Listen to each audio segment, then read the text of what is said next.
గంగాధర్ అయితే తన రూమ్లో నిద్ర పట్టక అలా బయటకు వస్తాడు. ఇక లైట్లు వేయకుండా ఆ చీకట్లోనే బయటకు వస్తాడు. ఇంతలో గంగ కూడా తనకి కూడా నిద్ర పట్టక బయటకు వస్తుంది. ఇక అక్కడ ఉన్నది ఎవరు అని చూసేసరికి అక్కడ ఉన్నది గంగాధర్ని చూసి గంగ అయితే ఒక్కసారిగా షాక్ అయిపోతుంది.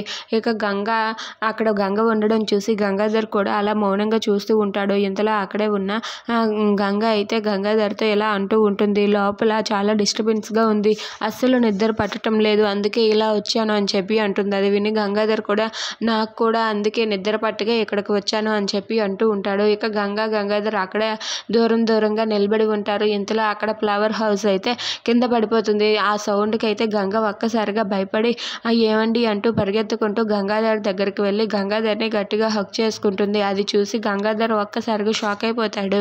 ఇక గంగ అయితే ఏదో దెయ్యం అనుకుని భయపడుతూ తనైతే కంగారు పడుతూ గంగాధర్ దగ్గరికి వచ్చి గట్టిగా హగ్ చేసుకొని ఏమండి అంటూ భయపడుతూ ఉంటుంది. అది చూసి అక్కడ ఉన్న గంగాధర్ అయితే ఏం చేయలేక మౌనంగా ఉండిపోతాడు. ఇక గంగ అయితే వాళ్ళ ఆయన్ని గట్టిగా పట్టుకుంటుంది. ఇంతలో గంగాధర్ అయితే అమ్మో ఇప్పుడు ఎవరైనా చూస్తే బాగోదేమో అని చెప్పి గంగాధర్ అయితే కంగారు పడుతూ ఉంటాడు. ఇక గంగ భయం పోయేంత వరకు గంగని వాదార్చుతూ ఏం కాదు అని చెప్పి వాదార్చుతూ ఉంటాడు. If you like this video please subscribe our channel.